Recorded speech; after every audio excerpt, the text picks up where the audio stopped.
Let's talk now, though, to Eylon Levy, former Israeli government spokesperson and host of Israel State of a Nation podcast. Eylon, very good morning to you. Morning, Mike. Good to talk to you. A couple of things to mention. I suppose the idiot from the Royal Opera House should get one first. He decided to unfurl a Palestinian flag. It turns out that he calls himself a queer dance artist. He went to £48,000 a year private school. And a lot of people actually are pretty upset by it because, one, it's entirely inappropriate for something like that to be done in that place. But also, you know, what has it got to do with opera?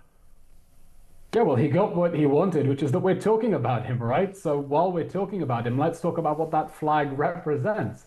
That's the flag of the side that started this horrible war in the Middle East. Yeah. That's the flag of the side that is waging this war from behind and underneath civilian buildings, and the flag of the side that is still refusing to end this war by releasing the hostages and laying down its arms. If you really wanted to express sympathy with the people who are suffering with the war, you could start with wearing a little yellow ribbon like this to remember the 50 hostages who are still trapped in the dungeons of Gaza. Instead, this so-called queer artist is expressing support with the side that definitely isn't going to allow any queer dance parties in Gaza anytime soon, is it? No, they're not. And they're not that keen on opera, from what I understand, in Gaza either. So I don't suppose there's going to be another touring company going out there. Yeah, either. well, the opera ends when the fat lady sings, and this war ends when all the hostages are home and Hamas lays down its arms. You're quite right.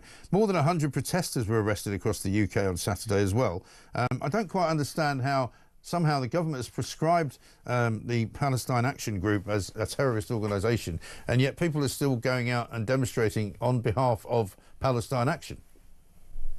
And it's for the UK now to show whether it's a country of laws and is going to enforce those laws. If something is a prescribed terrorist organisation, you cannot take to the streets supporting it. That is a challenge to the basic rule of law in the UK. You know, for me, one of the most troubling things in this war has been to see how the conflict has infected British politics and imported political violence and opposition to the rule of law inside the UK. And I remember right at the beginning banging on about how these were hate marches. They weren't marching for peace, they were marching for hate, for conquest against Israel, calling on people to understand what these marches are and get a grip on them before they get out of control. And now we have hundreds of arrests because people are marching in support of a prescribed terrorist organization. We see the consequences of not understanding what these marches were when they started in solidarity with the October 7th massacre immediately after the massacre. Right. And the problem is as well, they're chanting things which are clearly incendiary. They're chanting things which are offensive. I mean, I'm very much a believer in free speech, but if people are walking around saying F your Jewish state and you know, really intimidating Jewish people in a city like London or Manchester, then surely there must be rules and laws against that.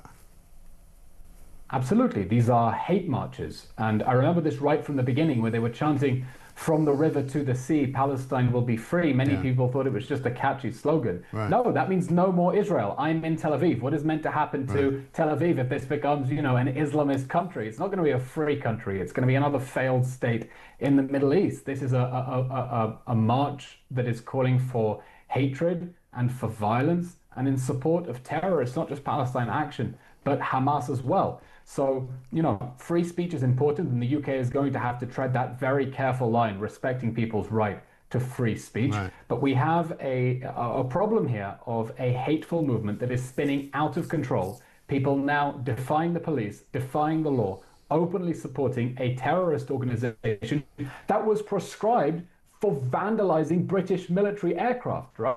For taking direct action against the British military and undermining Britain's national security. We saw that was the result of turning a blind eye to these protests in previous months, and I hope the UK takes this seriously now, or who knows how much more they could radicalize. Well, right. They don't seem too worried about what's happening in Syria, though, do they? No, and that's really horrifying. The only people who seem to care about the slaughter of Druze civilians in Syria is the Israelis. Israeli civilians are horrified to watch images of really October 7th-like atrocities being perpetrated perpetrated against innocent Druze people by Syrian regime forces. And the West, I think, has decided to turn a blind eye to that because, you know, as they say, no Jews, no news. It's not interesting. It's far away over there. If you can't blame the Jews for it, then it's not interesting. But everyone needs to pay attention to this evolving humanitarian catastrophe in Syria, where Islamist forces, the regime, together with Bedouin tribes, are massacring innocent Druze people who are begging for help, and the world should listen to them. Yeah, and these are the people David Lammy just gave 91 million quid to, aren't they?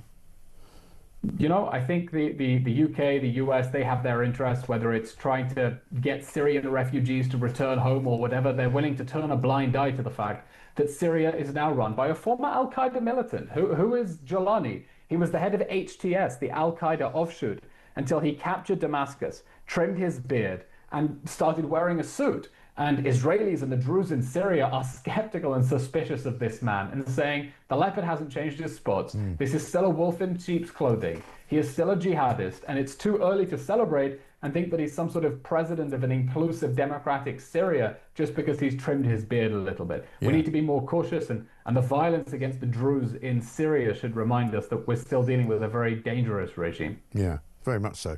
Good to talk to you. Thanks very much indeed. Eylon Levy there, former Israeli government spokesperson and host of Israel State of a Nation podcast.